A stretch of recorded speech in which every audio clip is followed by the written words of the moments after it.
Hello, good evening all my dear student. मैं आरबी लेगा हमारे और आपके अपने यूट्यूब चैनल मैथ्स टॉपिक पर आप सभी का एक बार फिर से हार्दिक स्वागत करता हूं, हार्दिक अभिनंदन करता हूं।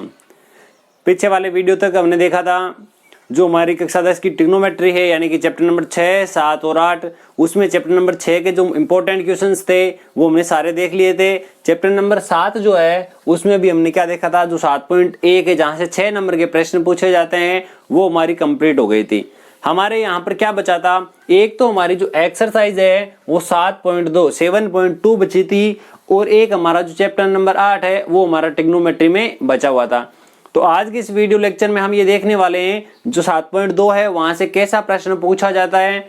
उसके अलावा जो हमारी प्रश्नावली 8 नंबर की 8वीं प्रश्नावली जो है जहां से 3 नंबर का प्रश्न पूछा जाता है। एक तो 3 नंबर का प्रश्न जो है वो यहाँ से परमानेंटली पूछा जाता है, और कभी कभी यहाँ से रोड सेफ्टी का प्रश्न भी पुटअप कर लिया जाता है। तो 3 + 2 यानी 5 नंबर का तो अकेला रोड सेफ्टी पूछने पर 8वां चैप्टर हो जाता है। तो देखिए, बिना टाइम खराब किए वीडियो की शुरुआत करते हैं। इससे पहले हमारे जितने भी लाइव क्लासेज हो चुकी है उन सब में से आपने अगर कोई क्लास नहीं देखी है तो उसका लिंक नीचे डिस्क्रिप्शन में दिया हुआ है, वहां जाकर आप देख सकते हैं। प्रत्येक वीडियो में आपको एक पूरा चैप्टर मिलेगा, बहुत कंप्लीटली रिवीजन कर रहे हैं और पेपर तक हमें पूरा कोर्स करना है।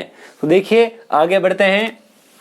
जो हमारी एक्सरसाइज 7.2 है उससे संबंधित जो एग्जाम्पल्स वगैरह है या जो क्वेश्चंस वगैरह है, इंपॉर्टेंट ऐसे प्रश्न है जो बोर्ड एग्जाम में पूछे जाने योग्य है, उन प्रश्नों पर चर्चा करेंगे हम। सबसे पहले मैं इस प्रकार के प्रश्न लेता हूं। अगर हमारे पास बोर्ड एग्जाम में लिखा जाए कि मान ज्ञात कीजिए, प्रश्न 1 नंबर का ऐसा आएगा कि मान ज्ञात कीजिए, फाइंड द वैल्यू। अब किसकी वैल्यू बतानी है, पहला पॉइंट हमारा ये वाला है।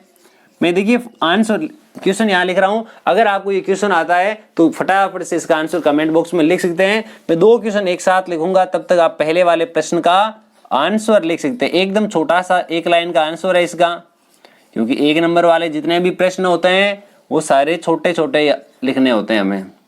यहाँ दूसरा लिखा हुआ है 2 cos 67 डिग्री अपॉन sin 23, ये भी वैल्यू डिग्री में आप में, माइनस 1040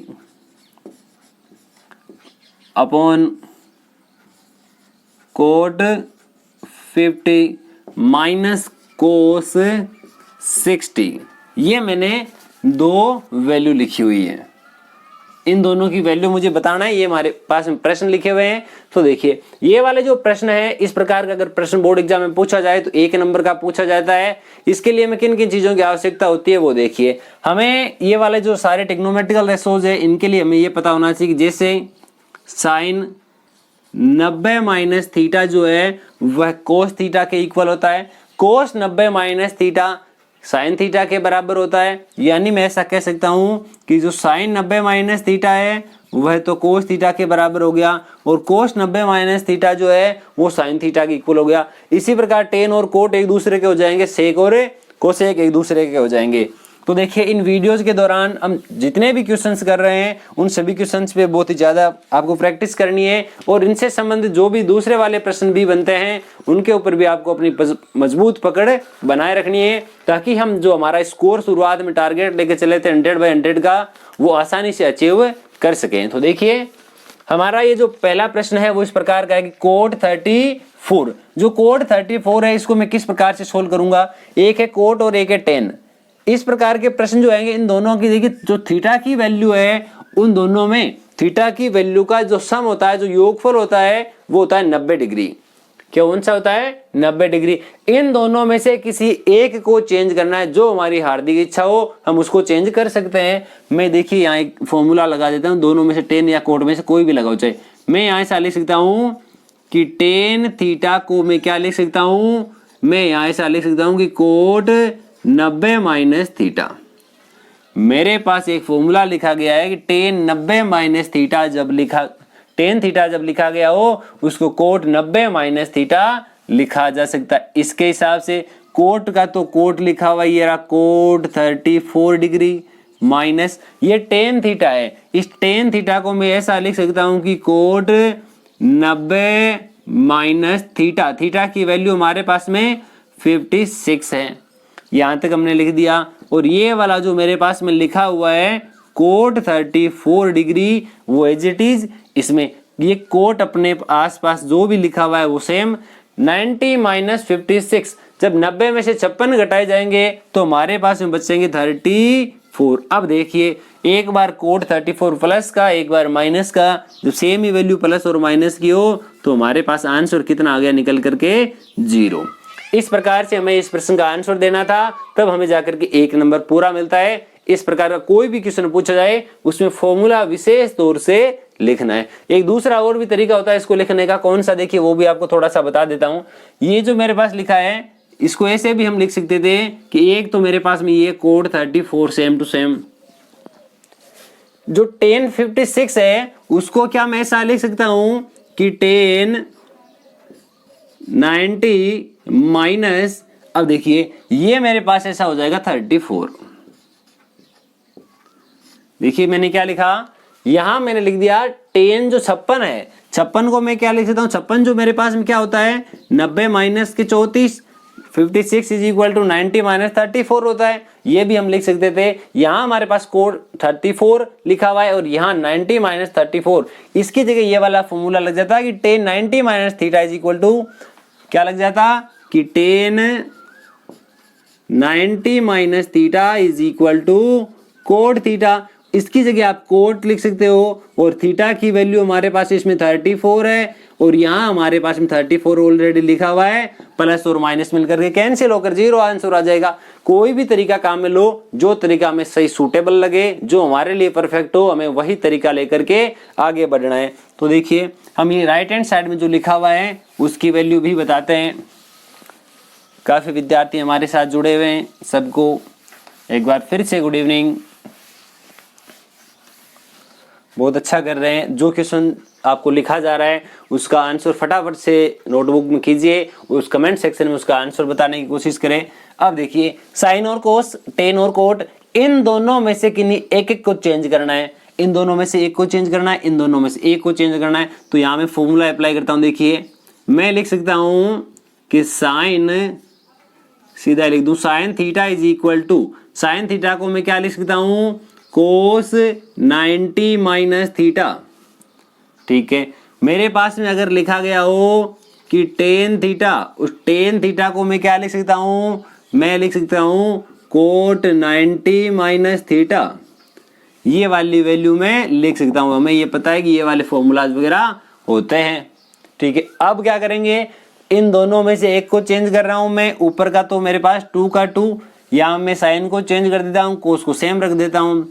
मैंने यहाँ लिख दिया कोस 67 डिग्री अपॉन, अपॉन में मेरे पास में आएगा साइन थीटा है, साइन थीटा को मैं लिख सकता हूँ कि कोस 90 माइनस थीटा, कोस 90 माइनस थीटा हो गया मेरे पास में, और माइनस का चिन्ह। अब इस 10 को भी मैं चेंज करता हूँ, 10 की जगह में क्या लिख सकता हूँ कोट। कंपल्सरी आप 10 को चेंज करो, आप कोट को चेंज कर सकते हैं, किसी को एक को चेंज करना है। तो यहाँ मेरे पास आ जाएगा 1090 माइनस 40, इतना हमने लिख दिया। बट्टे में क्या लिखेंगे, यहाँ मेरे पास में जाएगा कोट 50, माइनस में मेरे पास में लिखा है कोस 60 डिग्री, और कोस 60 डिग्री का जो मान है वो हमें सारणी से लिखना है। सारणी के अनुसार कोस 60 का मान ठीक उतना ही होता है जितना कि साइन 30 का, यानी कि 1/2 होता है। तो यहाँ मैं लिख देता हूँ 1/2। अब यहाँ देखिए, यहाँ मेरे पास लिखा है 2 कोस 67 डिग्री अपॉन कोस 90 माइनस 23 यानी 67 डिग्री। ये कैंसिल आउट हो जाएगा, माइनस कोट 90 माइनस 40, ये बच गया 50 अपॉन मेरे पास ऑलरेडी लिखा हुआ है कोट 50, ये भी कैंसिल आउट हो गया, माइनस 1/2। यहाँ पर मेरे पास में ओनली 2 बच गया, ये 2, यहाँ पर मेरे पास 1 बच गया और आगे मेरे पास 1/2। ये वाली इतनी जो वैल्यू है वो मेरे पास नेगेटिव वैल्यू है और ये वाली पॉजिटिव वैल्यू है। इस दो में से 1 और 1/2, यानी ये घटाना है मुझे, 2 प्लस का है, ये वाला माइनस का है, तो मुझे सीधा सा दिख रहा है। इसमें सीधी कॉमन सेंस की बात है, हम यहाँ से ऐसा कह सकते हैं इसका आंसर जो है वो 1/2 आएगा। आप एलसीएम लेकर के अब इसको हल करेंगे तो यही वाला आंसर आने वाला है। ये हमारे 2 प्रश्न हो गए। अब हम इससे आगे वाला जो प्रश्न है वो देखते हैं किस प्रकार का पूछा जा सकता है। हम ये वाला प्रश्न लिख देते हैं। प्रश्न ऐसा लिखा हुआ है, सिद्ध कीजिए कि या टू प्रूव, इन्हीं से संबंधित प्रश्न है और दूसरे प्रकार से कैसा पूछा जाता है। देखिए प्रश्न लिखा हुआ है कि कोस 90 minus theta into cos 90 minus theta into sine 90 minus theta upon tan 90 minus theta, upon में क्या लिखा हुआ है, टेन 90 माइनस थीटा, और बराबर जो राइट हैंड साइड है उस राइट हैंड साइड में मुझे लेकर के आना है कि साइन स्क्वायर थीटा। ये वाला हमारा प्रश्न बनके तैयार हो गया। अब इस प्रश्न के लिए लेफ्ट हैंड साइड लेकर के चलेंगे और लेफ्ट हैंड साइड की सहायता से मुझे राइट हैंड साइड लेकर के आनी है। तो देखिए मैं लेफ्ट हैंड साइड की शुरुआत करता हूं, उससे पहले ये वाला जो पार्ट है वो मैं इरेज कर देता हूं। अगर आपको ये आता है तो फटाफट से इसका आंसर लिखिए कमेंट बॉक्स में कि इसका आंसर कितना आता है। काफी जने ऐसे हैं, काफी विद्यार्थी ऐसे हैं जिनके आंसर बहुत ही करेक्ट आ रहे हैं, जिन्होंने पहले और दूसरे प्रश्न के बहुत ही परफेक्ट आंसर बताए थे, जितने आंसर आ रहे हैं। यहाँ देखिए कोस 90 माइनस थीटा, यहाँ मैं फॉर्मूला लगाता हूं। मेरे पास फॉर्मूला होता है cos 90 minus theta is equal to sine theta. दूसरा फॉर्मूला यहाँ पर ऐसा लगेगा कि sine 90 minus theta is equal to cos theta, यहाँ मैं लिख देता हूँ कोस थीटा। तीसरा फॉर्मूला यहाँ पर अप्लाई होगा कि tan 90 minus theta is equal to cot theta. ये 3 फॉर्मूले यहाँ पर यूज में आ रहे हैं। तीनों फॉर्मूले यहाँ मैं अप्लाई करता हूँ तो मेरे पास में देखिए केवल और केवल लेफ्ट हैंड साइड लेके चल रहा हूँ, ठीक है। यहाँ मेरे पास कोस 90 माइनस थीटा की जगह मेरे पास में क्या आएगा, sine theta, into sine 90 minus theta की जगह मैं लिख देता हूँ cos theta, upon tan 90 minus theta is equal to cot theta. अब यहाँ तक आ गए। अब मैं क्या लिख देता हूँ, मेरे पास में लिखा जाएगा साइन थीटा गुणा कोस थीटा। अब यहाँ मेरे पास में लिखा है कोट, कोट को मैं क्या लिखता हूँ, कोट होता है टेन का जस्ट अपोजिट, टेन होता है साइन अपॉन कोस, तो कोट की जगह मेरे पास में जाएगा कोस अपॉन साइन। नीचे मेरे पास कोस अपॉन साइन है, ऊपर आएगा तो मेरे पास में इस प्रकार का आ जाएगा कि साइन अपॉन कोस। ऊपर आने पर वैल्यू जो है वो पलट जाती है, ये मेरे पास हो गया साइन अपॉन कोस। कोस से कोस जो है वो कैंसिल आउट हो गया और मेरे पास में केवल और केवल बच गया ऊपर sine into sine. Sine into sine को मैं साइन स्क्वायर लिख सकता हूं। यहां लिख देते हैं sine into sine, sine square. ये साइन और ये साइन मिलकर के साइन का स्क्वायर बन गया और यही हमारे प्रश्न की क्या थी, राइट हैंड साइड। देखिए ये रहा साइन स्क्वायर थीटा। यानी इस प्रकार के जो भी प्रश्न पूछे जाए इन सब में एक ही तरीका काम आ रहा है। कौन सा, ये वाले जो सूत्र है, ये वाले जो फॉर्मूलाज है वही काम आ रहे हैं प्रत्येक प्रश्न में। अब देखिए इसी 7.2 प्रश्नावली में से और कैसे प्रश्न पूछे जा सकते हैं। देखिए ये वाला प्रश्न काफी इंपॉर्टेंट प्रश्न होता है इस चैप्टर का। लिखा हुआ है यदि, इसमें 7.2 जहां प्रश्नावली है उसके लास्ट में 4 प्रश्न दिए हुए हैं। चारों प्रश्न एक ही प्रकार के हैं। उन चारों में से मैं एक बताता हूं, बाकी की आप प्रैक्टिस करें। यहां ऐसा लिखा हुआ है यदि साइन 3 थीटा, यदि साइन जो है वो 3 थीटा की वैल्यू हमारे पास में दी हुई है और वैल्यू इस प्रकार से है कि कोस थीटा माइनस 6 डिग्री, और यहाँ जो है वो हमें दिया हुआ है एक तो जो 3 थीटा लिखा हुआ है और थीटा माइनस 6 डिग्री है। जो हमारे पास में दोनों एंगल जो है वह दोनों न्यून कोण है। दोनों एंगल कैसे हैं, दोनों के दोनों एंगल न्यून कोण यानी एक्यूट एंगल है। तो थीटा की वैल्यू ज्ञात करो, find the value of theta, theta का मान ज्ञात करो।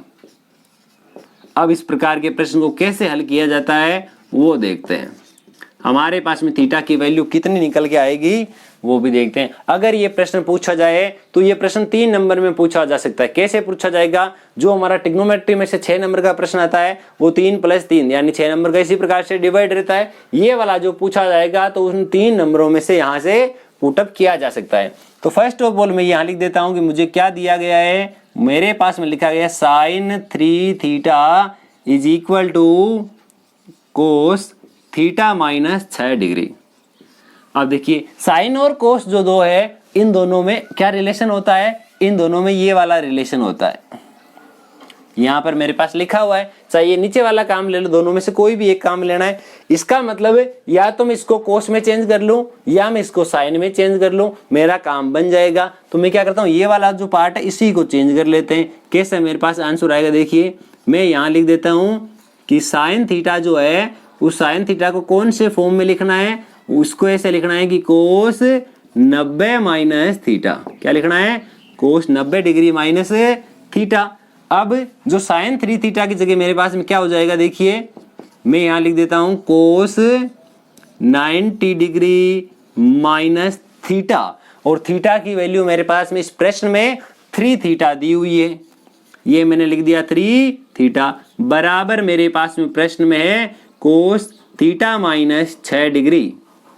देखिए दोनों साइड में कोस और कोस है। जब दोनों में थीटा की वैल्यू का कंपैरिजन किया जाएगा, जब थीटा की वैल्यू की दोनों पक्षों में तुलना की जाएगी तो मेरे पास में ऐसा आ जाएगा कि 90 degree minus 3 theta is equal to theta minus 6 degree.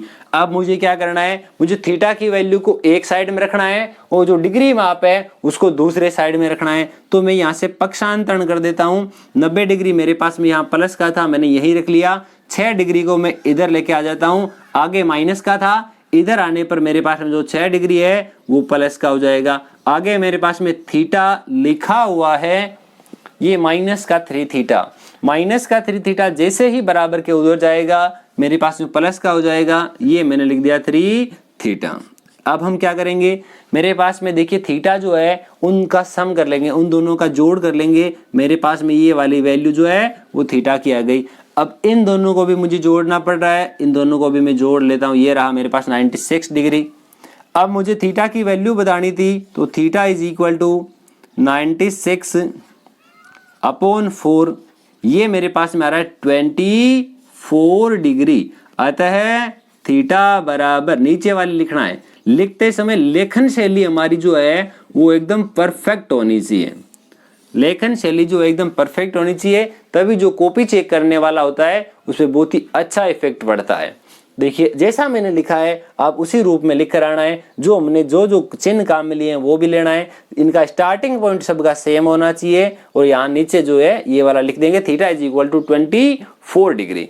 अब देखते हैं, अब मैं इससे आगे बढ़ता हूं और हम आगे इस प्रकार से बढ़ते हैं। ये हमारा इसी प्रकार के जितने भी प्रश्न है आप उनके ऊपर प्रैक्टिस करते रहे। अब मैं बात करता हूं हाइट एंड डिस्टेंस, ऊंचाई और दूरी, या फिर ऐसा कहे यूजेस ऑफ ट्रिग्नोमेट्री।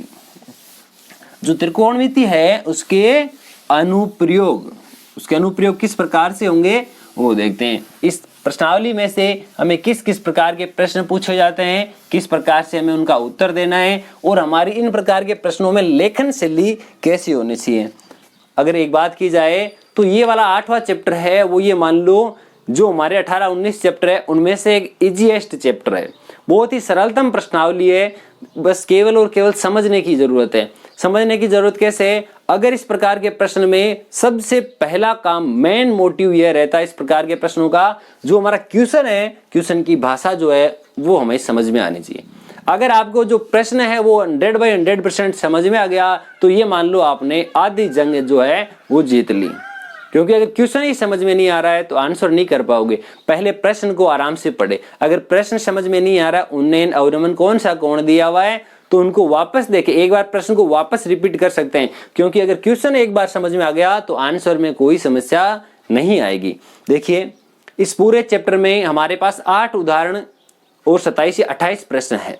28 प्रश्नों में से हमारे पास में 11-12 तो एबीसीडी यानी ऑप्शन वाले क्वेश्चन दे दिए, न्यू टाइप वाले। बाकी कितने बच गए हमारे, यानी 10 वो हटा दिए तो 18 ये बच गए और 8 हमारे पास एग्जाम्पल है। 18 और 25 26 हमारे पास टोटल क्वेश्चन बनते हैं। उन 26 या 25 प्रश्नों में से उन सभी प्रश्नों का चयन आपके लिए किया गया है जो बोर्ड एग्जाम के लिए वेरी वेरी इंपॉर्टेंट प्रश्न है और किस प्रकार से उनका हल किया जाएगा। तब देखिए, हमें जो भी प्रश्न पूछा जाए, एक तो 3 नंबर वाला प्रश्न जो हमारे पास यहाँ से पूछा जाता है वो भी हम देखेंगे और एक जो रोड सेफ्टी वाला 2 नंबर वाला प्रश्न होता है वो भी हम यहाँ कवर करने वाले हैं। तो बने रहिए हमारे साथ। अब देखिए, जो भी क्वेश्चन है वो मैं एक बार आपके लिए क्वेश्चन बता देता हूँ क्योंकि क्वेश्चन इसके जो है सारे लेंथ ही है थोड़े से। हमारा जो क्वेश्चन है, पहला जो क्वेश्चन होगा इस चैप्टर से वो मैं ये बोल देता हूं। देखिए, हमारा प्रश्न जो है वो ऐसा है, एक मीनार क्षैतिज समतल पर खड़ी है। प्रश्न आप आसानी से नोट कर सकते हैं या आप साथ साथ डायग्राम बना सकते हैं कि आप किस प्रकार का डायग्राम बना पाते हैं। प्रश्न जो है वापस रिपीट कर रहा हूं मैं, देखिए, एक मीनार क्षैतिज समतल पर खड़ी है। या फिर आप ऐसा कर सकते हैं, जैसा जैसा प्रश्न दिया जाए उसी के साथ काम करते जाइए। एक मीनार जो है क्षैतिज समतल के साथ खड़ी है। मैं मान लेता हूं ये मेरे पास में कोई मीनार है ए बी और ये कोई समतल होगा। यहां तक ठीक है हमारा काम। आगे देखते हैं, यदि सूर्य का उन्नयन कोण 30 डिग्री है, सूर्य का उन्नयन कोण मैं मान लेता हूं किसी एक बिंदु सी से ऊपर देखने पर सूर्य का जो कोण है वो हमारे पास में बनता है उन्नयन कोण, angle of elevation is 30 degree, 30 degree. इतना दे दिया। और हमें पूछा है, यदि मीनार की छाया की लंबाई 45 मीटर है तो मीनार की ऊंचाई यानी उसकी हाइट ज्ञात करो। प्रश्न क्या है आपने शायद लिख लिया होगा, मैं वापस रिपीट कर देता हूं। प्रश्न ऐसा है, एक समतल जमीन पर खड़ी ऊर्ध्वाधर मीनार के किसी एक बिंदु से, समतल पर स्थित किसी एक बिंदु से मीनार के शिखर का उन्नयन कोण, एंगल ऑफ एलिवेशन 30 डिग्री है। यदि उसके छाया की लंबाई 45 डिग्री है तो मीनार की ऊंचाई ज्ञात करो। ये हमारा प्रश्न हो गया। अब उत्तर इसका किस प्रकार से देना है, देखिए, अगर आपने प्रश्न ढंग से पढ़ा है तो आंसर में 1% भी दिक्कत नहीं आने वाली है। सबसे पहले लिखेंगे, एक मीनार ए बी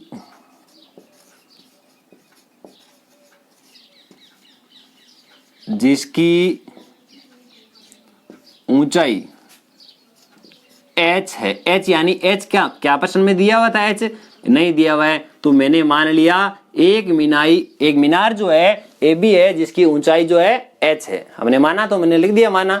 इसके अलावा यहां क्या लिख देता हूं, और हमें दिया हुआ है कि समतल पर स्थित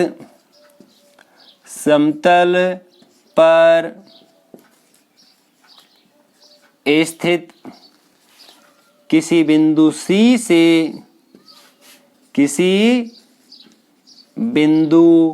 C से मीनार के शिखर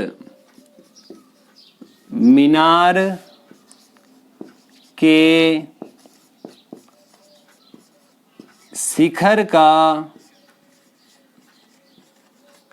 उन्नयन कोण, एंगल ऑफ एलिवेशन, उन्नयन कोण जो है हमारे पास में 30 डिग्री दिया हुआ है, 30 डिग्री है।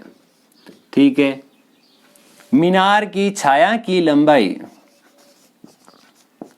मीनार की छाया, जो मीनार की परछाई है, जो छाया है इसकी, वो कौन सी है? BC।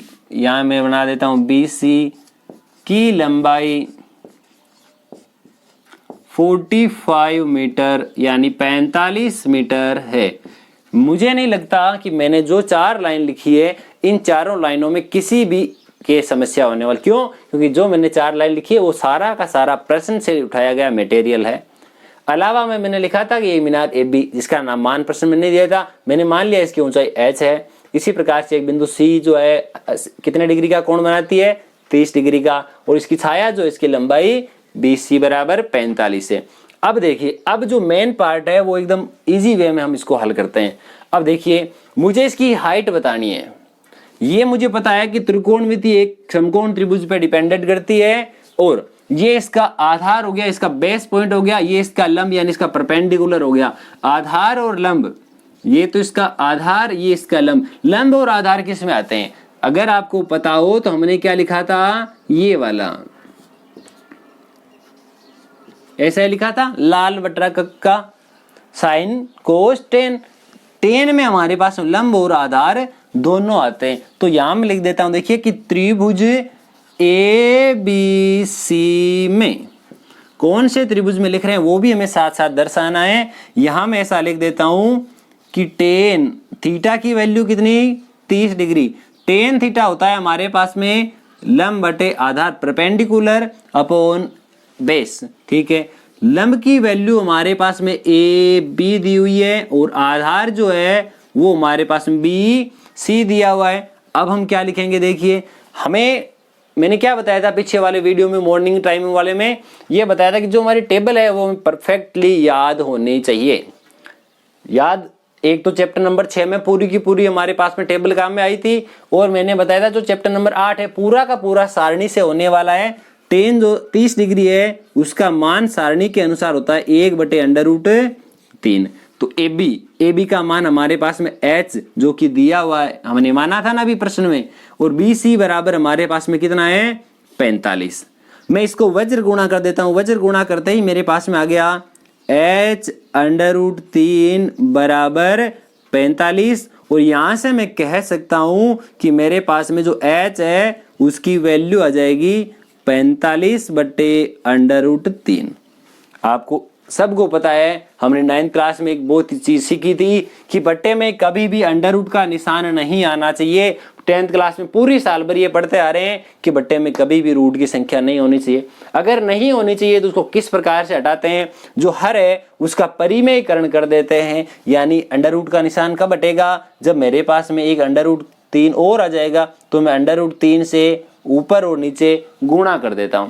ऊपर और नीचे गुणा करने से मुझे ये फायदा मिलेगा कि मेरे पास में जो भी वैल्यू आ रही है उसको मैं यहां लिख रहा हूं, ठीक है। यहां आ जाएगा मेरे पास में h बराबर, ऊपर मेरे पास में लिखा है 45 अंडर√3 बटे में, मेरे पास अंडर√3 गुणा अंडर√3, अंडर√3 को अंडर√3 से गुणा करोगे तो हमारे पास आ जाएगा 3। यहां मैं लिख देता हूं कि h बराबर, इस 3 का भाग इसमें जाता है पूरा पूरा, कितनी बार जा रहा है, 15 बार। मेरे पास आ गया 15 अंडर√3 मीटर। ये मेरे प्रश्न का आंसर हो गया। मुझे पूछा था इसकी ऊंचाई ज्ञात करो, तो ये मैंने लिखा दिया कि h बराबर 15 अंडर√3। अगर कोई इसकी परफेक्ट वैल्यू चाहता है तो हम ऐसा भी लिख सकते हैं 15 गुणा 1.732। इन दोनों को गुणा करके भी आप यहाँ पूरा इसका पॉइंटों में आंसर बता सकते हैं। इस प्रकार ये वाला प्रश्न हमारा यहाँ कंप्लीट होता है। अब इसी से जैसे रिलेटेड जो प्रश्न है, धीरे धीरे प्रश्न किस प्रकार की जटिलता पूछी जाती है वो भी देखते हैं। अक्सर हमें उस प्रकार के प्रश्न पूछे जाते हैं जिसमें दो ये ट्राइंगल, दो त्रिभुज बनते, ये वाला थोड़ा छोटा पार्ट बन जाता है इसके लिए। तो मैं थोड़ा आगे बढ़ता हूं। देखिए ये वाला जो है हमारा मेन वहां काम आता है जो रोड सेफ्टी है। रोड सेफ्टी में इसका इस जैसा प्रश्न पूछा जाता है। मान लिया प्रश्न ऐसा पूछ लिया जाएगा कि एक रोड लाइट है, उस रोड लाइट की ऊंचाई ज्ञात कीजिए, जबकि उसके किसी आधार से 45 मीटर दूरी पर स्थित बिंदु सी से एक उसके शीर्ष को देखने पर, उसकी लाइट को देखने पर 30 डिग्री का कोण बनता है। तब हम ये वाला कर देंगे, मीनार की जगह एक क्या कर देंगे, हम एक लाइट बता देंगे। इसी प्रकार के प्रश्न जो है वो चेंज किए जा सकते हैं। अब मैं आगे बढ़ता हूं इसके दूसरे टाइप के प्रश्न की ओर। हमारा जो नेक्स्ट प्रश्न होगा वो किस प्रकार का है वो देखिए। प्रश्न में लिखा हुआ है कि एक 7 मीटर ऊंचे भवन के शिखर से, हम वही वाला मेथड काम में लेके चलेंगे जैसा अभी मैंने आपको बताया। प्रश्न आपको यहां दिखाई दे जाएगा कि क्या आपके पास प्रश्न लिखा हुआ है। प्रश्न लिखा है एक 7 मीटर ऊंचे भवन के शिखर से, मुझे पहले क्या बनाना पड़ेगा, भवन बनाना पड़ेगा। ये मैंने भवन बना दिया जिसका नाम दे देता हूं ए बी, जिसकी ऊंचाई मेरे पास में होनी चाहिए 7 मीटर। ये बना दिया साहब। जो जो प्रश्न में हमें आदेश मिलते जा रहे हैं वो हम काम किए जा रहे हैं। आगे लिखा है भवन के शिखर से एक टावर के शिखर का उन्नयन कोण। इतना कॉमन सेंस हमें होना चाहिए कि हमें पता चल पाए कि भवन ऊंचा होता है या टावर ऊंचा होता है। टावर की ऊंचाई ज्यादा होगी, तो ये मैंने बना दिया, यहाँ कोई मेरे पास में टावर है, ये इसका कोई बेस होगा, कोई समतल होगी, यहाँ कोई क्षैतिज है और इस टावर की ऊंचाई मैंने लिख दी CD। ये हमने क्या माना है, इसको हमने टावर माना है और इसको हमने क्या माना है, इसको हमने भवन माना है। ये कोई भी हमारी बिल्डिंग है, ठीक है। अब क्या बोला, 107 मीटर ऊंचे भवन के शिखर से टावर के शिखर का उन्नयन कोण, यानी भवन के शिखर पर यानी छत पर कोई खड़ा व्यक्ति है और टावर के शीर्ष को देखता है, तो इसके लिए ये वाली क्षैतिज लाइन होगी। जब ऊपर की ओर देखता है, टावर के शिखर को देखता है, तब उसका उन्नयन कोण एंगल ऑफ एलिवेशन 30 डिग्री का बनता है। मैं मान लेता हूं ये वाला बिंदु जो है वह E है। ये हमारा हो गया। अब आगे क्या लिखा है, यदि वह व्यक्ति मीनार, यहाँ जो भवन है उसके शिखर से खड़ा है और उस टावर के पाद बिंदु यानी उसके आधार बिंदु को देखता है, तो उसका अवनमन कोण 45 डिग्री का बनता है, 45 डिग्री का बनता है। ये वाला कोण 45 डिग्री का बनता है। पूछा टावर की ऊंचाई ज्ञात करो। ये हमारा प्रश्न कंप्लीट हुआ। अब देखिए प्रश्न एक बार किस प्रकार से लिखा था, वापस रिपीट कर रहा हूं। एक 7 मीटर ऊंचे भवन के शिखर से एक टावर के शिखर का उन्नयन कोण 60 डिग्री है तथा भवन के शिखर से टावर के पाद बिंदु यानी आधार बिंदु का अवनमन कोण एंगल ऑफ डिफ्रेक्शन 45 डिग्री है, तो टावर की ऊंचाई ज्ञात करो। ये हमारा प्रश्न हो जाएगा। अब देखो ये 7 है, तो ये दोनों लाइन पैरेलल है, तो ये वाला मान भी हमारे पास में कितना हो जाएगा, 7 हो जाएगा। इसमें मेरे पास में देखिए जो त्रिभुज आएंगे उनमें से कौन कौन सा काम में लिया जाएगा उनकी बात करेंगे। उससे पहले हमें क्या क्या लिखना होता है वो भी बात समझ लीजिए आसानी से। मैं आपको पूरी स्टेप टू स्टेप लिख के बताता हूं किस प्रकार के प्रश्न होंगे। मैं एक बार बोल रहा हूं, आप लिखिएगा। देखिए हमने क्या लिखा, एक भवन AB जिसकी ऊंचाई 7 मीटर है, एक टावर के शिखर का उन्नयन कोण 60 डिग्री है तथा अवनमन कोण 45 डिग्री है। इतना हमने लिख दिया। उसके बाद में डायरेक्ट त्रिभुजों में आ जाता हूं। मेरे पास में 2 त्रिभुज बनते हैं इस वाले प्रश्न में। एक तो त्रिभुज बनता है ABD। इस प्रकार के प्रश्न में 2 त्रिभुज बनते हैं। एक तो मेरे पास में ABD ये वाला, और मेरे पास में कौन सा बनता है, एक मेरे पास में ये बनता है त्रिभुज AEC। ये वाला त्रिभुज हमारे पास में बनता है, ये रहा। अब एक चीज देखिए, हमें पता है कि AE जो है वह समांतर है किसके, BD के। ये दोनों लाइनें समांतर है। अगर यह दोनों लाइनें समांतर है तो EAD जो है वो बराबर हो जाएगा ADB के। ये वाला कोण 45 डिग्री का है, यहाँ उल्टा Z बनता है, तो Z में बनने वाले कोण अल्टरनेट एंगल यानी एकांतर कोण कहलाते हैं। इसलिए ये वाला जो काम हमें सबसे पहले करना था लैंग्वेज लिखने के ठीक बाद में, इतना लिखने के बाद में मुझे ये वाले 2 ट्रायंगल लेने। इन दोनों त्रिभुजों में क्या क्या चीज है उनकी बात करते हैं। मैंने यही वाला त्रिभुज क्यों लिया, पहले मैं इसके बारे में बात करता हूं। क्योंकि मेरे पास में इसकी हाइट दी हुई है, मैं इसका आधार ज्ञात कर सकता हूं, क्योंकि इसका जो आधार है वही इसका आधार होगा और हम वहां से उसकी ऊंचाई ज्ञात कर पाएंगे। इसलिए मैं पहले बात करता हूं त्रिभुज ABD की। त्रिभुज ABD में लंब और आधार आ रहे हैं, जैसा कि अभी पीछे वाले प्रश्न में आ रहा था, और लंब और आधार जो है वह होते हैं tan थीटा में। ये मैंने लिख दिया tan और थीटा की वैल्यू 45 डिग्री। लंब बटे आधार, लंब की वैल्यू हमारे पास में दी हुई है AB और आधार हमारे पास में BD। tan 45 डिग्री जो है उसकी वैल्यू हमारे पास में 1 होती है और यहाँ बराबर में आ गया AB बटे BD। अब मैं 1 को यहाँ से 1 बटे 1 है, इसको वज्र गुणा अगर करूंगा तो मेरे पास में आ जाएगा कि AB जो है वो बराबर है किसके, BD के। अब देखिए AB का मान अगर मेरे पास में 7 दिया हुआ है तो BD का मान भी मेरे पास में 7 आ चुका, तो लिख देता हूं मैं यहाँ 7 मीटर। जितनी भवन की ऊंचाई है उतनी ही उन दोनों के बीच की दूरी आ गई, और इसको मैं दे देता हूं समीकरण नंबर 1। इतना काम हो गया। अब मैं दूसरे वाले ट्राइंगल में बात करता हूं। अब देखिए, अगर ये वाली लाइन इस लाइन के पैरेलल है, इस लाइन के समांतर है, तो ये मेरे पास में 7 मीटर आया था।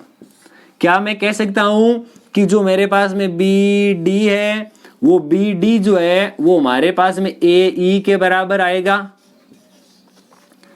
बी डी और ए ई, यह वाली जो लाइन है हमारे पास में, ये वाली, इस लाइन की लंबाई भी हमारे पास में कितनी है? 7 मीटर दी हुई है। इसमें भी मैं लिख देता हूं टेन थीटा, थीटा की वैल्यू 60 डिग्री बराबर लंब यानी सी ई, आधार यानी ए ई।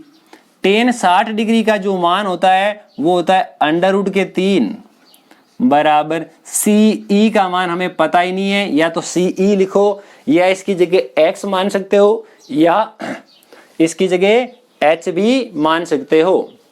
अब मैं बात करता हूं ए ई की। ए ई का मान मेरे पास में 7 लिखा हुआ है, तो मैंने 7 लिख दिया।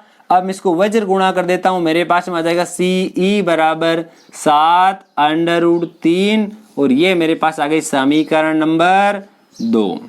मुझे प्रश्न में यह पूछा गया था कि हमें यह बतानी है कि टावर की हाइट क्या है, टावर की ऊंचाई कितनी है। तो बात करते हैं कि टावर की ऊंचाई जो है वो कितनी है।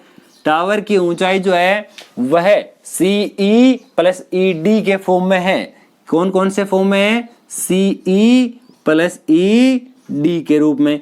सी ई का मान ये रहा मेरे पास में, तो यहां से मैं लिख देता हूं कितना? 7 under root 3 plus E D कितना है? ई डी जो है वो ए बी के बराबर हमने पहले ही लिख रखा है, तो यहां मैं लिख देता हूं 7, और यहां मेरे पास दोनों में 7 कॉमन आ रहा है, यहां मेरे पास बचेगा अंडर रूट 3 प्लस का 1। अब इसकी वैल्यू भी फाइंड आउट करते हैं। वैल्यू किस प्रकार से निकल के आएगी? 7 अपने स्थान पर और अंदर अंडर रूट 3 की वैल्यू होती है 1.732 प्लस 1। जब 1.732 आ गया, उसमें जब 1 जोड़ा जाएगा तो मेरे पास में आ जाएगा 7 गुणा 1 और 1 मिलकर के 2 आ जाएंगे, 2.732। अब इन दोनों को आपस में मल्टीप्लाई करते हैं, दोनों को गुणा कर देते हैं। देखिए 7 गुणा 2 ये मेरे पास 14 हो गया, हासिल बच गई 1। 7 गुणा 3 21, 1 हासिल का 22 और बच गए 2। 7 गुणा 7 49 और 2 मेरे पास 51 हो गए। अब बच गया 5। 7 गुणा 2 मेरे पास 14, 14 और 5 कितने हो गए? 19। 3 संख्या के बाद में पॉइंट लगाना है, तो यहाँ पॉइंट आ जाएगा, और ये जो वैल्यू है वो हमारे पास मीटर में प्राप्त हुई है। उसके ठीक बाद में हमें लास्ट में लाइन लिखनी है, जो हमें प्रश्न की लास्ट लाइन थी, कौन सी? अतः टावर की ऊंचाई सी डी बराबर कितनी आई? 19.124 मीटर है। ये हमारा जो प्रश्न है वो यहाँ कंप्लीट होता है। आशा करते हैं कि ये जो प्रश्न किए जा रहे हैं हम, वो आपको बहुत ही अच्छी प्रकार से समझ में आ रहे होंगे। अब मैं इसे नेक्स्ट जो प्रश्न है वो इस प्रकार का लेता हूं। अब देखिए हमारा जो नेक्स्ट प्रश्न है, वो नेक्स्ट प्रश्न कुछ इस प्रकार का है कि हमारी किताब में एक ही जैसे 9-10 प्रश्न लिखे हुए हैं, सेम टू सेम प्रश्न है, केवल हमें बनाने के लिए उनकी संख्या बढ़ाई गई है। उसके लिए हमें क्या करना है? केवल प्रैक्टिस चाहिए।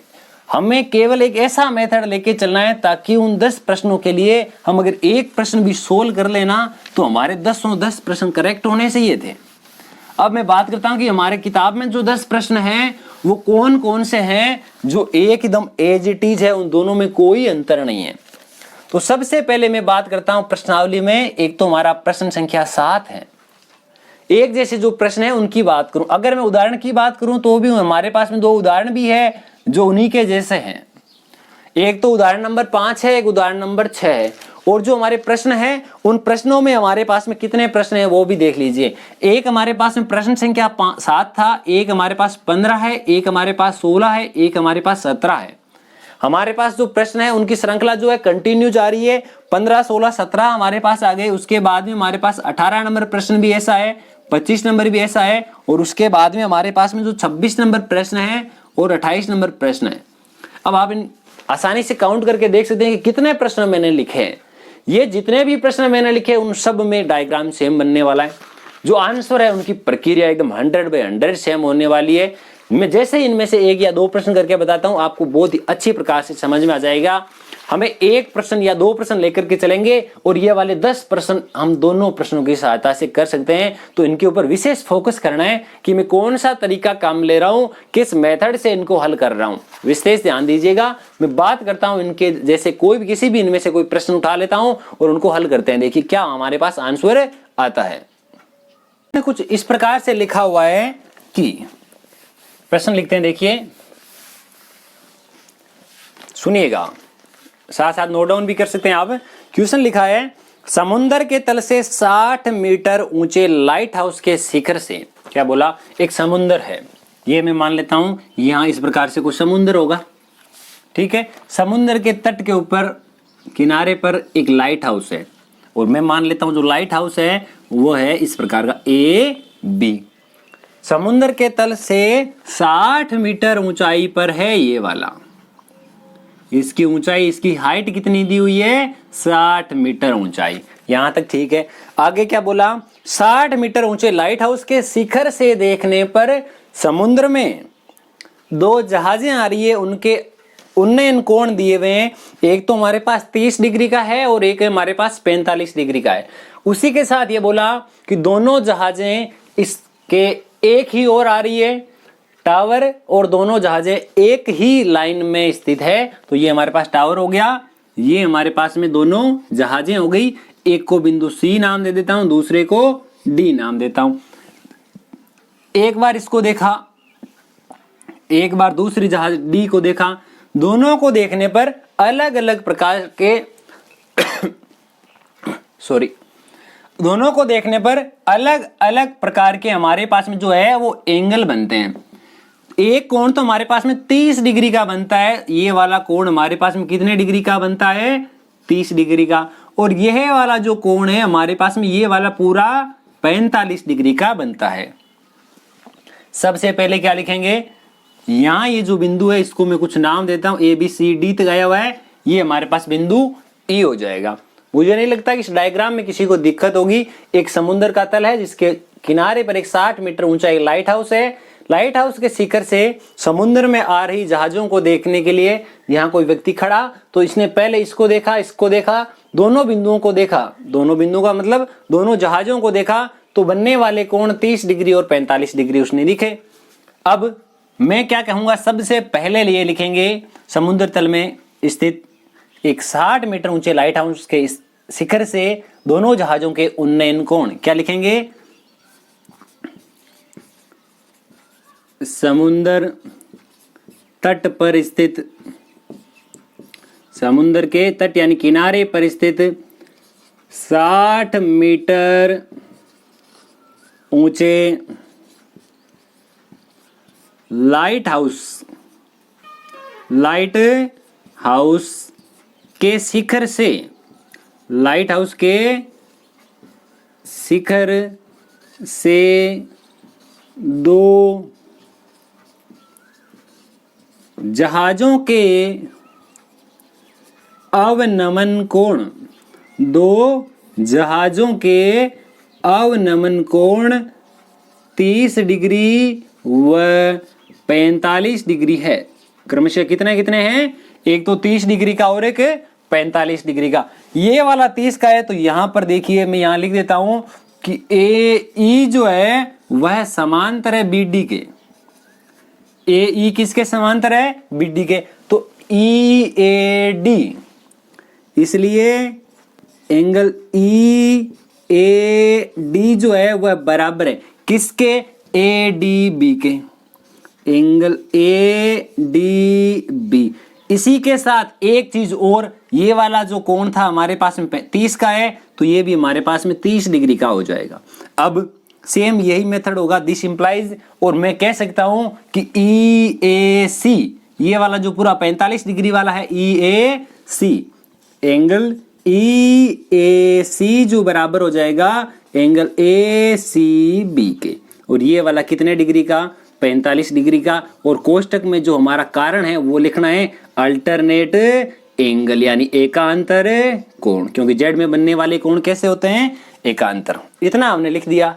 इतना लिखने के ठीक बाद अब हम क्या करेंगे, देखिए इस प्रकार के जो प्रश्न है वो मैंने जो बताया था अभी 10% सेम है, उनका मतलब क्या हुआ, मेरे पास में देखिए या तो इसकी हाइट पूछी जाएगी, या मेरे पास में इन दोनों बिंदुओं के बीच की दूरी पूछी जाएगी, या फिर बी और सी के बीच की दूरी पूछी जाएगी। ये जो 8 से 10 प्रश्न है वो केवल इन्हीं के आधार पर है। कभी सी डी की दूरी दे दी जाएगी, कभी बी सी की दूरी दे दी जाएगी, और कभी ए बी की दूरी दे दी जाएगी। हमारे पास थीटा वैल्यू चेंज होती जाएगी।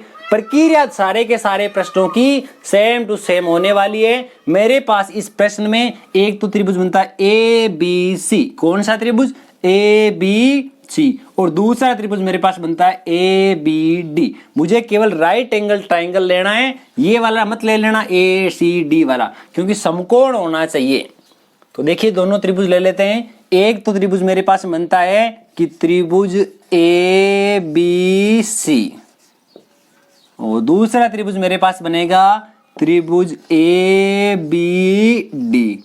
ये वाले दो त्रिभुज बनेंगे, और यहां मैंने जो एंगल रिप्रेजेंट किए हैं उनको यहां पर भी दर्शा देता हूं, ये वाला 45 का और ये वाला 30 डिग्री का। ठीक है, अब बात करते हैं एबीसी में। एबीसी में देखिए ये मेरे पास है और आधार बताना है। ठीक है, तो आधार और लंब आते हैं मेरे पास टेन थीटा में। इन प्रश्नों में लगभग मोस्ट ऑफली मेरे पास में टेन की वैल्यू काम आ रही है, और टेन की जो वैल्यू होती है वो में तीन वैल्यू 30, 45 और 60, इन 3 डिग्री में आपकी विशेष तौर से ध्यान रखनी है। तो मैंने लिख दिया टेन 45 बराबर लंब बटे आधार, और यहां से मुझे पता है कि टेन 45 की वैल्यू 1 होती है, तो हमारे पास आ गया A B upon B C. यहां से मैं पक्षांतरण करते ही कह दूंगा कि ए बी जो है वह वैल्यू बी सी के बराबर है। यदि ए बी का मान 60 है तो बी सी का मान भी मेरे पास में 60 मीटर प्राप्त हो जाएगा। ये हमारे पास इतना काम हो गया। ये मेरे पास समीकरण नंबर 1 आ गई, ये मैं दे देता हूं समीकरण नंबर 1। इतना काम होने के ठीक बाद हम दूसरे वाले त्रिभुज में आ जाते हैं। दूसरे वाला जो त्रिभुज है उसका नाम लिखा ए बी डी। इस त्रिभुज में भी मेरे पास में देखिए टेन थीटा यूज में लेना है, तो आ जाएगा मेरे पास टेन 30 डिग्री बराबर लंब बटे आधार, लंब यानी ए बी बटे में आधार, आधार कितना इसमें बी डी। टेन 30 डिग्री का मान होता है 1 बटे √3 बराबर ए बी का मान मेरे पास में 60 दिया हुआ है, और बी डी को मैं लिख सकता हूं बी डी। आप बी डी को दो प्रकार से लिख सकते हो, या तो आप बी डी का बी डी लिख दो, या फिर आप इस बी डी की जगह लिख सकते हो B C plus C D. क्या लिख सकते हैं इसकी जगह, B C plus C D. यहां हमारे पास इतना वैल्यू आ चुका। अब इसको मैं समीकरण नंबर 2 दे देता हूं, और समीकरण 1 का जो मान है वो 2 में पुट कर देता हूं। यानी बीसी का जो मान है हमारे पास में आ चुका था 60 मीटर। बीसी का मान मैंने कितना निकाल लिया था, 60 मीटर। तो देखिए यहां मेरे पास क्या आ जाएगा, 1 बट्टे √3 बराबर 60 बट्टे 60 प्लस सी डी। इतना मान हो गया। अब मैं इसको वज्र गुणा कर देता हूं। जैसे ही वज्र गुणा कर दिया जाएगा तो हमारे पास में वैल्यू आ जाएगी 60 गुणा √3, ये मेरे पास हो गया 60 √3। इनको 1 से गुणा करना यानी सेम वापस वैल्यू आएगी सी डी प्लस 60। तो 60 यहाँ प्लस का इसको मैं आगे भेज देता हूँ, मेरे पास ओनली सी डी बचेगा, और आगे जाने पर 60 √3 माइनस का 60 हो गया। अब इन दोनों में से मेरे पास कुछ वैल्यू कॉमन आ रही है, यानी कि 60, यहां बचेगा √3 और यहां बचेगा 1। अब हम क्या करते हैं, देखिए जो √3 है उसकी वैल्यू होती है 1.732 माइनस 1। 1.732 में से 1 घटाएंगे तो मेरे पास बचेगा 0.732। अब क्या करते हैं, इन दोनों को आपस में मल्टीप्लाई करते हैं। मल्टीप्लाई करने पर हमारे पास सी डी की वैल्यू आ जाएगी। देखिए सी डी बराबर, एक 0 है, इस 0 की वजह से ये पॉइंट थोड़ा सा आगे चला जाएगा। पहले 6 से गुणा कर देता हूं, 6 गुणा 2 12 हासिल का 1, 6 गुणा 3 18 और 1 हासिल का 19 और बच गया 1, 6 गुणा 7 42 और 1 हासिल का 43। 3 संख्या के बाद में पॉइंट था, जबकि एक 0 भी है, इसलिए यहां पर ये वाला पॉइंट आ जाएगा और ये आ गया मीटर। लास्ट लाइन लिख देना, अतः दोनों जहाजों के बीच की दूरी, लास्ट लाइन क्या आएगी, अतः दोनों जहाजों के बीच की दूरी बराबर ये वाली 43.92, ये हमारे पास आ गया। इस प्रकार प्रश्नों में जो हमारे पास प्लस माइनस है उनका ध्यान रखें और कैलकुलेशन का थोड़ा सा ध्यान रखें। कैलकुलेशन पूरी अगर परफेक्ट होगी तो आंसर हमारा एकदम सही। अब देखो यही जो प्रश्न है सेम ऐसा ही प्रश्न एक और है, मैं आपको क्वेश्चन बता देता हूं कि हल तो इसी प्रकार से आप कर लेंगे। क्वेश्चन ऐसा है, एक पर्वत है, पर्वत के पूर्व की ओर दो बिंदु स्थित है इस प्रकार से। ये पर्वत में ए बी नाम दे देता हूं, एक सी बिंदु है एक डी बिंदु है। इन दोनों के शिखर से हमारे पास में उन्नयन कोण दिए हुए हैं, सॉरी अवनमन कोण दिए हुए हैं, तथा इन दोनों के बीच की दूरी अब की बार मुझे 1 किलोमीटर दी हुई है। क्या इन दोनों प्रश्नों में कोई चेंज है? इसमें मुझे ये वाली वैल्यू पूछी गई थी, इसमें हमें दी गई है। इसमें ऊंचाई हमें क्या दी गई थी 60, इसमें हम ऊंचाई पूछी है। यानी सेम ही प्रश्न है, दोनों में से कोई भी प्रश्न हमें पूछा जाए तरीका हमारा सेम रहेगा। प्रश्न को हल करते समय थोड़ा सा सीरियस रहना है, प्लस माइनस की गलती ना करें। अब देखिए एक इसी प्रकार का प्रश्न है, हम और देखते हैं क्या दिया हुआ है हमारे पास में प्रश्न।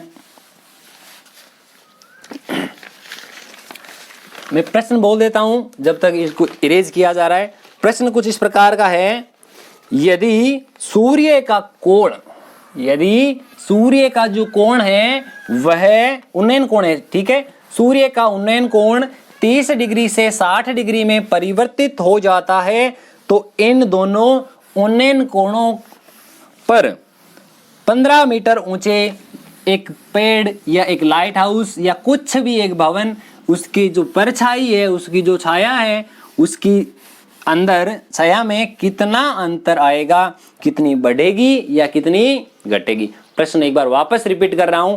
प्रश्न कुछ ऐसा है, यदि सूर्य का उन्नयन कोण 30 डिग्री से 60 डिग्री में परिवर्तित हो जाता है, तो इन दोनों उन्नयन कोणों पर 15 मीटर ऊंचे एक खंबे की छाया में अंतर ज्ञात करो।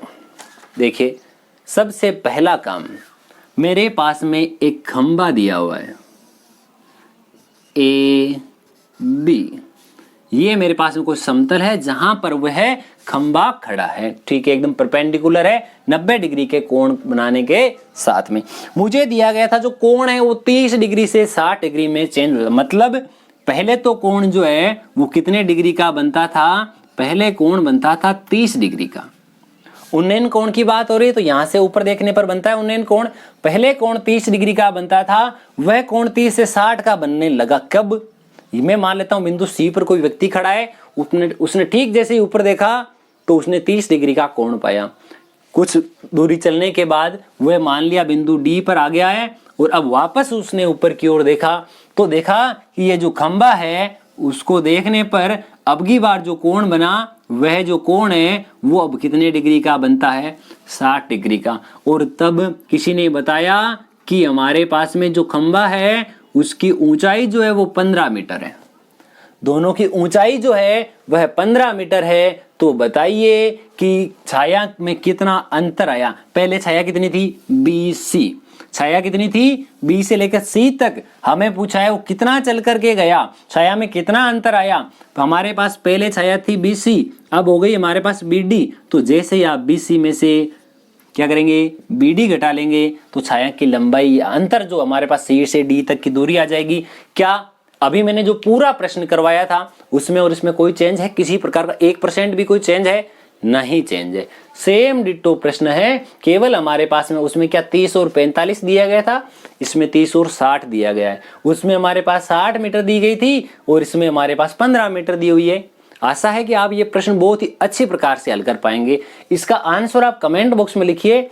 इसकी जगह में आपको कोई दूसरा प्रश्न एकदम परफेक्ट तरीके से करके बताएंगे, क्योंकि ये तो सेम प्रश्न बताने में कोई बात नहीं है, थोड़ा चेंज प्रश्न होगा तो आपको भी सहायता मिलेगी। ये प्रश्न आप करते हैं, तब तक मैं आपको आगे वाला जो प्रश्न है वो बता देता हूं। हमारा जो आगे वाला प्रश्न है, आज का नेक्स्ट क्वेश्चन है, वो कुछ इस प्रकार का है। एक मीनार के आधार से, एक मीनार है, उस मीनार के आधार से, प्रश्न एक बार पूरा आपको बोल के बता देता हूं। एक मीनार के आधार से A और B दूरी पर एक ही दिशा में स्थित दो बिंदु C और D से देखने पर मीनार के उन्नयन जो इसके कोण है उन्नयन कोण वह एक दूसरे के पूरक कोण है। अब सबसे पहले हमें कोण पूरक कोण और संपूरक कोण यानी कॉम्प्लीमेंट्री एंगल और सप्लीमेंट्री एंगल जो होते हैं उनका हमें पता होना चाहिए कि वो क्या होते हैं। ऐसे दो कोण जिनका योग जिनका सम जो है वह 90 डिग्री होता है वह हमारे पास पूरक कोण होते हैं और जिनका योग 180 होता है वह समपूरक होते हैं। तो प्रश्न पे बात आते हैं वापस से। देखिए हमें दिया हुआ था कि एक मीनार के, ये कोई एक मीनार है ए बी, मीनार के आधार से कुछ दूरी पर एक बिंदु सी है एक बिंदु डी है। प्रश्न में लिखा हुआ एक मीनार है ए बी जिसके आधार से कुछ दूरी पर बिंदु लिखे हुए सी और डी। अब बोला सी की केंद्र से दूरी ए है ये वाली, बी जो डी बिंदु है उसकी जो आधार बिंदु बी से जो दूरी है वो हमारे पास में बी है। ये इसके शिखर से बनने वाले उन्नयन कोण है, एंगल ऑफ एलिवेशन है। तो हमें क्या पूछा, सिद्ध कीजिए कि, और ये जो कोण है कोणों पर विशेष ध्यान रखें। दो कोण ऐसे जिनका योग हमारे पास 90 डिग्री का हो तो कोण कैसे होंगे। मैं दोनों में से किसी भी एक कोण को थीटा मान लेता हूं, कंपल्सरी नहीं आप इसी को थीटा मानो, आप इसको थीटा मान सकते थे। किसी एक कोण को थीटा मानना, यदि दोनों में ये मान लो दो व्यक्तियों के पास 90 रुपए है, एक को 10 रुपए दे दिए जाए तो दूसरे को 80 रुपए मिलेंगे। अगर पहले वाले को 25 रुपए दिए जाएंगे दूसरे को 65 मिलेंगे। पहले वाले को जितना भी दिया जाएगा उसको 90 में से घटा लो, वो आपका दूसरे का मान आ जाएगा। तो इसलिए इसका मैं लिख देता हूँ 90 डिग्री माइनस थीटा, और मैं मान लेता हूँ इसकी जो हाइट है, एज्यूम कर लिया मैंने h है। क्या प्रश्न में अब तक किसी की कोई समस्या है? नहीं है। अब वापस इस पे आते हैं। इसमें हमारे पास दो त्रिभुज बनते हैं, एक तो ए बी सी, एक ए बी डी। एक मीनार के आधार से ए और बी दूरी पर स्थित क्रमशः बिंदु सी व डी है, जिनसे मीनार के शिखर का उन्नयन कोण एक दूसरे का पूरक है।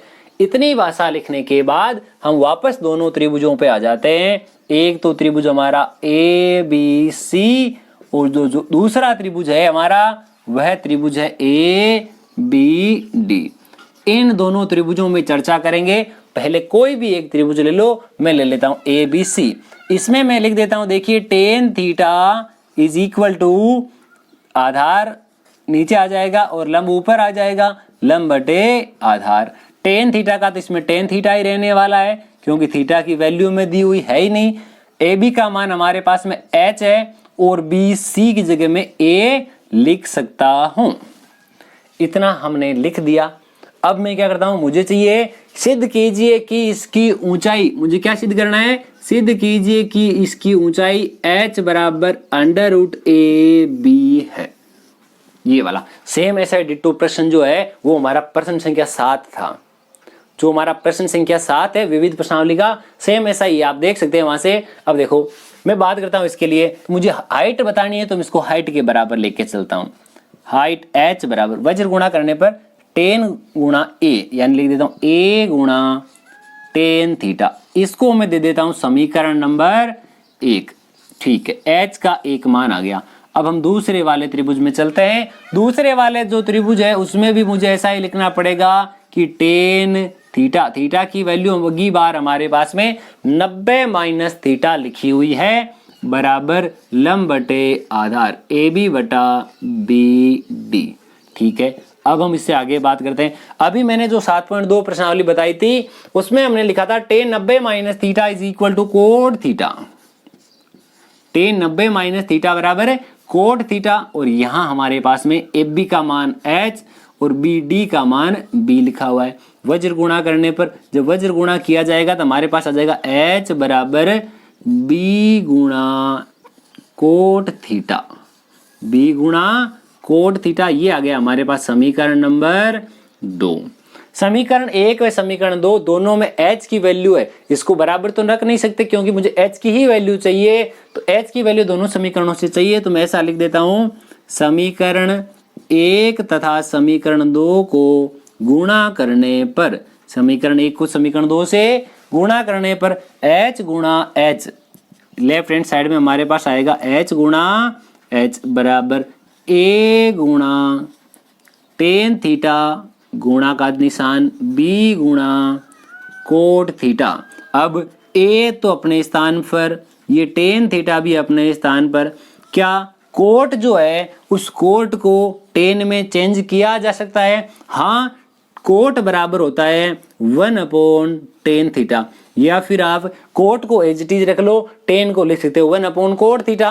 तो यहाँ टेन से टेन कैंसिल हो जाएगा, इधर मेरे पास में बचा हुआ है h गुणा h यानी h स्क्वायर, और यहाँ हमारे पास जो h स्क्वायर है उसकी वैल्यू आ गई a गुणा b यानी a b। जैसे इसका स्क्वायर हटा दिया जाएगा हमारे पास में अंडर रूट का निशान लग जाएगा a b। यही हमें सिद्ध करना था, लास्ट में लिख देंगे, यही हमारा प्रश्न है। अतः खंबे की ऊंचाई h बराबर under root A B. Same प्रकार के प्रश्न है, जितने भी हमने प्रश्न किए सब सेम आ रहे हैं, उनमें किसी में भी किसी प्रकार का चेंज नहीं है। जितने मैंने 10 प्रश्न एक जैसे बताए थे उनमें से कोई भी आप प्रश्न उठा के करने की कोशिश करें, सेम आपके आंसर आएंगे। कौन सा प्रश्न आप कर रहे हैं कमेंट सेक्शन में लिखकर उसका आंसर बताते रहिए। अब देखिए, अब हम उससे कुछ आगे बढ़ते हैं। अब 2 प्रश्न जो है हमारे पास में ऐसे आते हैं जिनके अंदर विद्यार्थियों को अक्सर समस्या रहती है। समस्या का मतलब उन प्रश्नों की जो भाषा है वह समझ में नहीं आ पाती। एक हमारा जो प्रश्न है वह प्रश्न है प्रश्नावली का 21वां प्रश्न, तथा एक है जो और भी ज्यादा समस्या करता है विद्यार्थियों के 8वां उदाहरण। उदाहरण 8 नाम लेते विद्यार्थियों को पता ही नहीं क्या हो जाता है, सांप सूंघ जाता है, बोलता कुछ नहीं। आज हम इन दोनों प्रश्नों में से जो भी प्रश्न एक देखने वाले हैं उनको इस तरीके से देखेंगे कि आप कभी उसको भूल नहीं पाएंगे, एकदम परफेक्ट उसका आंसर देखेंगे। ज्यादा कोई लेंथी नहीं है, कोई हम दूसरा मेथड काम में नहीं लेने वाले, एक ऐसा मेथड काम में लेंगे जो आप बहुत ही अच्छी प्रकार से उसको हल कर पाएंगे। और आपने अगर ये एक बार देख लिया तो कभी भूल नहीं पाओगे पेपर होने के बाद भी। बात करते हैं प्रश्न की। मैं आपको उदाहरण 8 ही बता देता हूं, जहां आपको समस्या आती है वही मैं आपको बता देता हूं। प्रश्न एक बार आप ठीक प्रकार से पढ़ लीजिए कि क्या हमारे पास क्वेश्चन दिया गया है। प्रश्न कुछ ऐसा दिया गया है, एक झील में पानी की सतह से, मेरा काम यही है, मैं क्या काम करता हूं, एक बार प्रश्न को सरसरी नजर से पढ़ लो और दूसरी बार जब प्रश्न पढ़ने वाले हैं तब हम डायग्राम साथ ही साथ बनाते जाएंगे। प्रश्न है, एक झील में पानी की सतह से h मीटर ऊंचाई पर स्थित है किसी बिंदु B से या किसी एक बिंदु से बादल का उन्नयन कोण अल्फा है, तथा उसी बिंदु से बादल की परछाई का जो अवनमन कोण है वह बीटा है। सिद्ध कीजिए कि उसकी ऊंचाई ये वाली है। अब वापस मैं प्रश्न धीरे धीरे पढ़ता हूं और साथ ही साथ डायग्राम बनाते हुए चलूंगा। बोला, एक झील में पानी की सतह से h मीटर ऊंचाई, ये मैं मान लेता हूं यहां कोई झील है, यहां कोई झील है। इस झील में ये पानी का जो तल है, पानी के तल से कुछ ऊंचाई पर, बोला कि h मीटर ऊंचाई पर, ये मैंने मान लिया small h metre, small h metre. यहां कोई बिंदु A होगा। जैसा जैसा प्रश्न में लिखा है वो हम मानते जाएंगे, बिंदु इसमें नहीं है, बिंदु हम अपने हिसाब से मानते जाएंगे। बिंदु A से किसी बादल का उन्नयन कोण दिया हुआ है। अब देखिए, क्या बादल इससे ऊपर है कि नीचे है? बादल तो हमेशा ऊपर ही होगा। तो यहां मैं मान लेता हूं एक बिंदु जो B है, उस बिंदु B पर देखने से A को जो ऊपर देखने पर कोण बनता है वो अल्फा बनता है। डिग्री में आप में नहीं है, अल्फा बीटा के रूप में। पहले मुझे ये बताना पड़ेगा ये वाली जो लाइन है वो इसके पैरेलल है, इसके समांतर है, तो ये वाला जो कोण है वो अल्फा बनता है। वापस रिपीट कर रहा हूं, एक समुद्र का तल है, उसमें h मीटर ऊंचाई पर बिंदु A से ऊपर बादल को देखने पर अल्फा कोण बनता है। ठीक है, अब मैं मान लेता हूं, देखिए ये B है, A आ गया, B आ गया, इसको मैंने मान लिया बिंदु C, इसको मैं मान लेता हूं बिंदु D, और मैंने माना कि मेरे पास में जो ऊंचाई है बादल की वह कितनी है, h। मेरे पास में बादल की जो ऊंचाई है वो बादल की ऊंचाई कैपिटल H मैंने मानी है। अगर ये पूरी कैपिटल H है तो बताइए ये कितनी है, स्मॉल h। तो क्या ये वाली भी स्मॉल h नहीं होनी चाहिए? होनी चाहिए। ठीक है, मेरे पास में यहां से यहां तक एक दूरी है, पूरी मेरे पास में कैपिटल H दी हुई है, यहाँ एक बिंदु में मान लेता हूं कोई भी XYZ, ये वाली दूरी स्मॉल h है, तो बताओ ये ऊपर वाली कितनी होगी? जितनी मेरे पास पूरी थी इतनी में बांट चुका, इतनी में दे चुका, इस पूरे h में से ये वाला h कम हो जाएगा। B से लेकर के, कहां से? B से लेकर के D तक की जो दूरी है वो capital H minus small h होने वाली है। अगर आपको कहीं पर भी डाउट लगे तो वीडियो को रिवाइज करके आप ये वाला वापस देख सकते हैं, ठीक है? इतना मैंने लिखा। अब मैं बात करता हूं इसकी परछाई की। हमें इतना पता है कि जितनी उसकी ऊंचाई है उतनी ही दूरी पर उसकी परछाई बनेगी। तो जैसे ये वाला आ गया मेरे पास, यहां D तक बिंदु आए हुए थे, मैं इस बिंदु को E नाम दे देता हूं, और इस बिंदु E को बिंदु A से देखने पर जो अवनमन कोण बनता है, अवनमन कोण तो यहां बनेगा नीचे देखने पर, वो बनता है बीटा। क्या बनता है? बीटा एंगल बनता। अब मैं वापस हाइट की बात करता हूं, तो मेरे पास में ये वाली तो दूरी जो है वह तो h आने वाली है, जो इसकी ऊंचाई थी वही इसकी परछाई की लंबाई बन गई। इतना तो ठीक है। अब इसमें तो मेरे पास यही था, h में से h कम कर लिया, मेरे पास में यहां से लेकर देखिए ये वाली यहां से यहां तक ये जो दूरी है h है, ये पूरी कैपिटल H है, और मुझे चाहिए यहां से लेकर यहां तक, D से लेकर E तक। एक तो मेरे पास h, एक स्मॉल h, इन दोनों को जोड़ना पड़ेगा। इसमें तो इसमें से कम किया था s माइनस h और AH प्लस H। अगर आपको इतना मैटर समझ में आया है तो आगे 1% भी समस्या नहीं आने दूंगा, ये दावा है मेरा।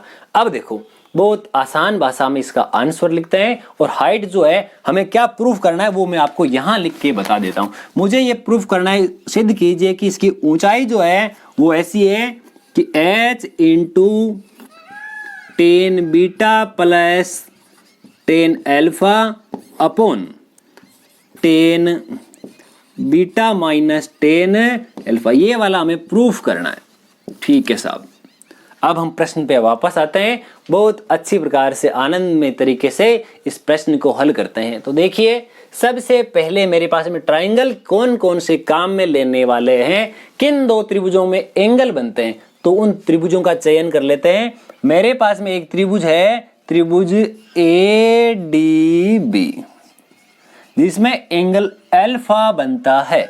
कोई भी प्रश्न जिसमें दो त्रिभुज लेने हो उनमें पहले वो चीज देख लो कि दोनों में कॉमन क्या है। तो दोनों में AD जो है वो दोनों में बराबर है, कॉमन है, तो दोनों में मैं AD का मान ज्ञात कर लूंगा। ADB में मैं यहां लिख देता हूं tan थीटा। tan थीटा की वैल्यू हमारे पास अल्फा है, तो tan अल्फा बराबर लंब यानी DB या BD लिख दो बटे AD। ठीक है, अब tan अल्फा का तो tan अल्फा ही रहने वाला है, जबकि BD को मैं लिख सकता हूं H minus H upon AD, तो यहां लिख दिया AD। मुझे वैल्यू चाहिए किसकी? AD की वैल्यू चाहिए किसकी? AD की। तो AD बराबर हमारे पास में ऐसा आ जाएगा, वज्र गुणा करने पर AD, ये tan यहां का यहां आ जाएगा, ये बराबर आ गया H minus H upon 10 alpha. आप इसको ऐसा भी लिख सकते थे, tan अल्फा इंटू AD बराबर H माइनस H। वापस वहां से tan अल्फा आगे भेजोगे तो ये वाला मान आ जाएगा, और इसको हम समीकरण नंबर 1 दे देंगे। 1 नंबर समीकरण हमारे पास आ चुकी है। अब मैं दूसरे वाले त्रिभुज की बात करता हूं, और दूसरे वाले त्रिभुज का नाम है ADE। ADE, ये वाला जो पूरा त्रिभुज है, इस त्रिभुज के अंदर बात करते हैं। हम यहां लिखेंगे कि tan, अब की बार एंगल कौन सा? बीटा बराबर लंब, इसमें लंब है D से लेकर E तक, DE बटे AD। तो tan बीटा बराबर क्या लिखेंगे? tan बीटा बराबर DE का मान हमारे पास में H प्लस H है बटे में AD। सेम यही मेथड है, और हमारे पास में यहाँ AD का मान आ गया। देखो हमारे पास में जो AD है उस AD का मान आ गया, और AD का मान कुछ ऐसा आ गया कि H plus H upon 10 beta. H plus H upon 10 beta, इसको दे देता हूं समीकरण नंबर 2। समीकरण 1 में मेरे पास और समीकरण 2 में मेरे पास दोनों में एडी का मान आया है। पहले वाले प्रश्न में दोनों में मैंने एच का मान निकाला था और एच का ही चाहिए था तो एच इंटू एच कर दिया। इसमें मैंने दोनों का एडी का निकाला। क्या मुझे इस प्रश्न में एडी का मान चाहिए? एडी मुझे नहीं चाहिए। अगर मुझे एडी नहीं चाहिए तो ये मान और ये मान दोनों बराबर रख देता हूं।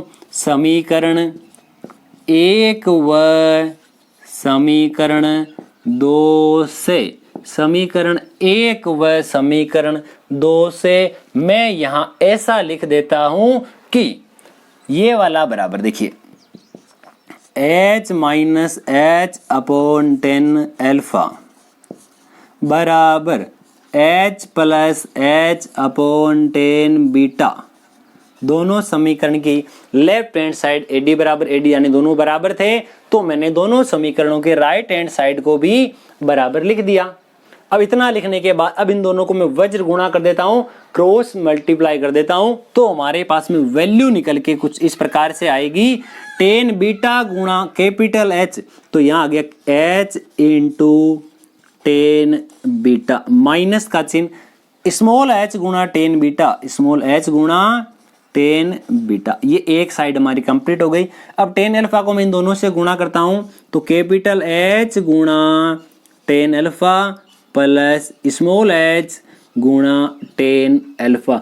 अब मेरा काम यह है कि जहां कैपिटल H है उस कैपिटल H को मैं एक साइड में रखूंगा और जो स्मॉल h है उसको मैं दूसरे साइड में रखूंगा। जैसे कि यहां मेरे पास लिखा हुआ है h 10 बीटा, ये वाला h 10 बीटा इधर आएगा तो मेरे पास नेगेटिव साइन हो जाएगा, माइनस का चिन्ह हो जाएगा।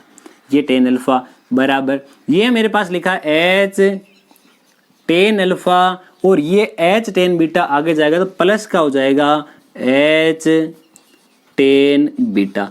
इन दोनों में मेरे पास स्मॉल h कॉमन है, इन दोनों में कैपिटल H कॉमन आ रहा है तो कॉमन ले लेते हैं। यहां बचेगा h और अंदर क्या बच गया, अंदर मेरे पास में लिखा हुआ है कि 10 बीटा माइनस 10 अल्फा बराबर h गुणा 10 alpha plus 10 beta, 10 alpha plus 10 beta. मुझे केवल और केवल इसकी ऊंचाई से लेना देना है, इसकी हाइट से लेना देना है। इसकी ऊंचाई हाइट कितनी आ जाएगी, h गुणा 10 alpha plus 10 beta, 10 alpha plus 10 beta upon, यहाँ मेरे पास में ये गुणा में जो पूरा ब्रैकेट है आगे जाने पर भाग में चला जाएगा और यहाँ ब्रैकेट में मेरे पास लिखा है कि 10 बीटा माइनस 10 अल्फा। क्या यही वाली वैल्यू जो हमें प्रूफ करनी थी? देखिए क्या वो वाली मान और ये वाला मान दोनों बराबर है? अगर मान बराबर तो हमारा काम परफेक्टली हो चुका है। आशा करते हैं आज का ये जो प्रश्न है आपको बहुत ही अच्छी प्रकार से समझ में आया होगा। सेम इसी प्रकार से आप वो वाला प्रश्न भी कर सकते हो जो हमारा प्रश्न संख्या 21 है। सेम यही मेथड काम आएगा। पहले एक त्रिभुज काम में ले लो, उसमें हमारा जहां यहाँ इसमें h दिया हुआ है उसमें 20 मीटर है। एक पानी के तल से 20 मीटर ऊंचाई पर बिंदु A से बादल का उन्नयन कोण और उसकी परछाई का अवनमन कोण।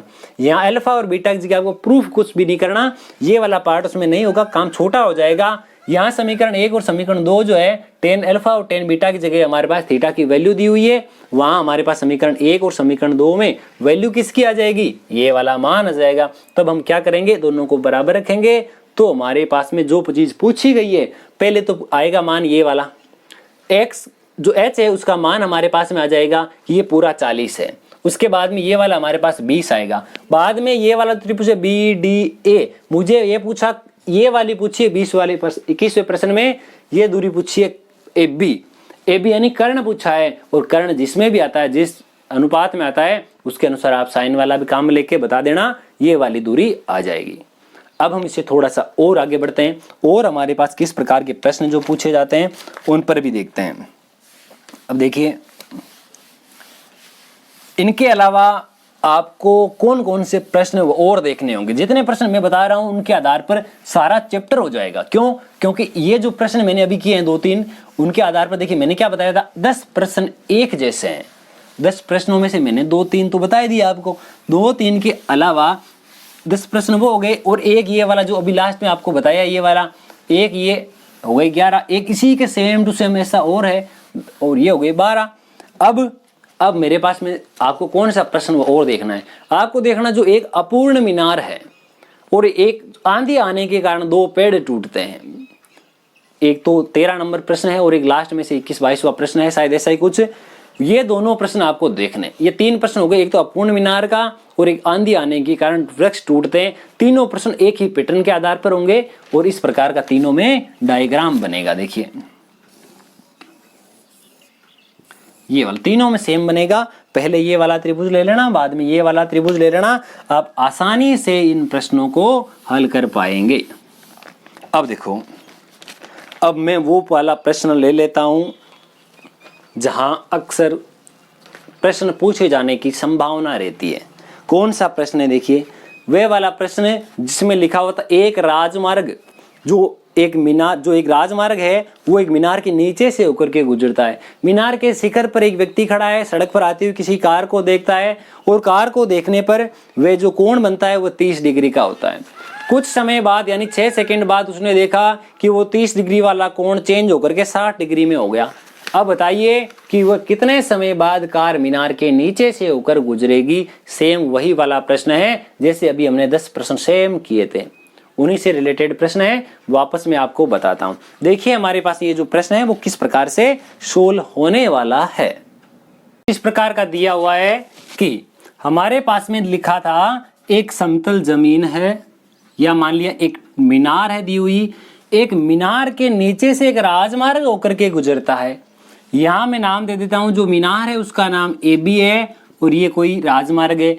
मीनार के शिखर से कोई व्यक्ति खड़ा है तथा एक बिंदु पर आती हुई किसी कार को देखता है, तो उसने देखा तो कोण बनता है 30 डिग्री का।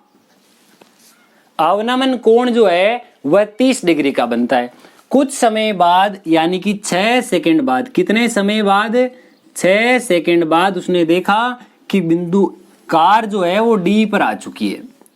तब उसने देखा कि जो कोण है वो पहले 30 डिग्री का था, अब कोण हमारे पास में 60 डिग्री का बन जाएगा। वो ऊपर वाले कोण 30 और 60 के, तो नीचे वाले भी 30 और 60 के होंगे, क्योंकि ये दोनों लाइनें समांतर है और ये वाले कोण एकांतर कोण कहलाते हैं। मैं मान लेता हूं इसकी जो ऊंचाई है कुछ ऐसी होगी। अब भी मेरे पास में 2 त्रिभुज है, एक तो ABD, एक ABC। तो बात करते हैं दोनों त्रिभुजों की। त्रिभुज ABD और जो दूसरा त्रिभुज है वह बनता है त्रिभुज ABC। पहले त्रिभुज ABD की बात करूं तो इसमें लिखा हुआ है मेरे पास में कि tan थीटा यानी 60 डिग्री बराबर लंब बटे आधार।